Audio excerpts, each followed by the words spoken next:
Welcome to my story boys, जहाँ मैं कहानियाँ सुनाती हूँ। दोस्तों, आज की कहानी है जीवन की सच्चाई। ये कहानी जीवन के एक सच को बयान करती है जिसे हमें समझना ज़रूरी है। एक आदमी की 4 पत्नियाँ थीं। वह अपनी चौथी पत्नी से बहुत प्यार करता था और उसकी खूब देखभाल करता। वह उसको सबसे श्रेष्ठ देता। वह अपनी तीसरी पत्नी से भी प्यार करता था और हमेशा उसे अपने मित्रों को दिखाना चाहता था। हालांकि उसे हमेशा डर था कि वह कभी भी किसी दूसरे इंसान के साथ भाग सकती है। वह अपनी दूसरी पत्नी से भी प्यार करता था। जब भी उसे कोई परेशानी आती तो वह अपनी दूसरे नंबर की पत्नी के पास जाता और वो उसकी समस्या सुलझा देती। वह अपनी पहली पत्नी से प्यार नहीं करता था, जबकि पहली पत्नी उससे बहुत गहरा प्यार करती थी और उसकी खूब देखभाल करती। एक दिन आया जब वह बहुत बीमार पड़ गया और जानता था कि जल्दी ही वह मर जाएगा, इस दुनिया से चला जाएगा। उसने अपने आप से कहा, मेरी 4 पत्नियां हैं, उनमें से मैं एक को अपने साथ ले जाना चाहता हूँ। जब मैं मरूं तो वह मरने में मेरा साथ दे।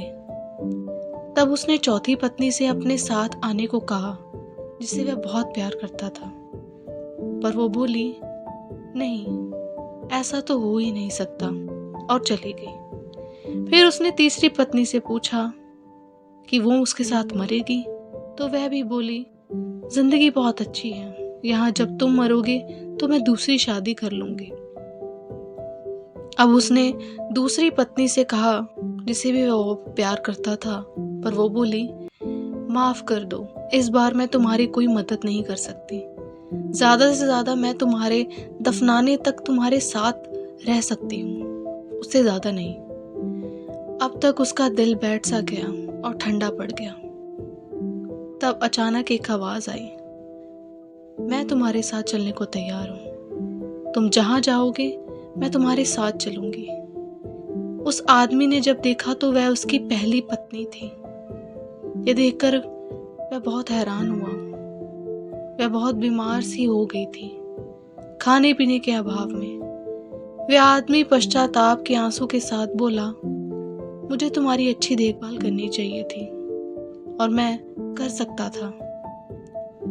दरअसल हम सबकी 4 पत्नियां हैं जीवन में।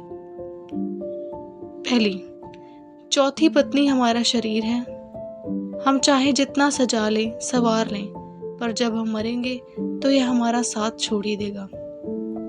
दूसरा, तीसरी पत्नी है हमारी जमा पूंजी, रुतबा, दौलत। जब हम मरेंगे तो यह दूसरों के पास चले जाएंगे, हमारे साथ कुछ नहीं रहेगा। तीसरा, दूसरी पत्नी है हमारे दोस्त व रिश्तेदार, चाहे वह कितनी भी करीबी क्यों ना हो। हमारे जीवन काल में मरने के बाद हद से हद वह हमारे अंतिम संस्कार तक हमारा साथ रहते हैं, उससे ज्यादा नहीं। चौथा, पहली पत्नी हमारी आत्मा है, जो संसारिक मोह माया में हमेशा उपेक्षित रहती है।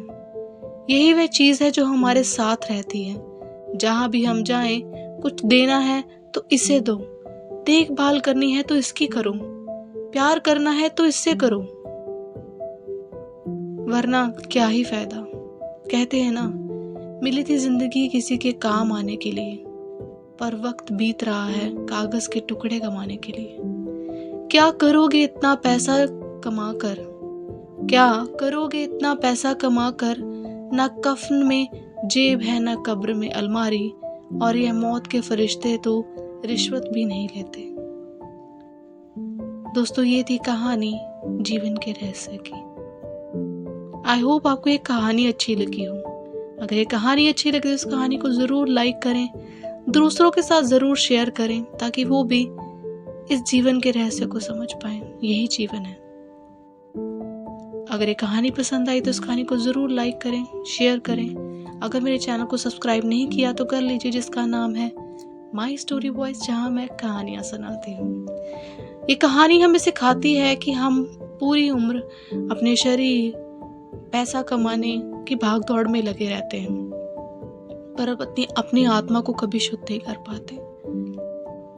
तो आई होप आप ये कहानी से आपने कुछ सीखा हो। इस कहानी से आपने क्या समझा, आपको ये कहानी कैसी लगी, प्लीज़ कमेंट में लिख कर ज़रूर बताइएगा। तो चलिए फिर मिलते हैं अगली बार नई कहानी के साथ, नए विचार के साथ ऑन माई स्टोरी वॉइस, जहाँ मैं कहानियाँ सुनाती हूँ। ऐसी अलग अलग टॉपिक्स पर अगर कहानियाँ सुनना चाहते हो तो लिंक डिस्क्रिप्शन में दे रखा है, आपको हर टॉपिक पर कहानी मिल जाएगी।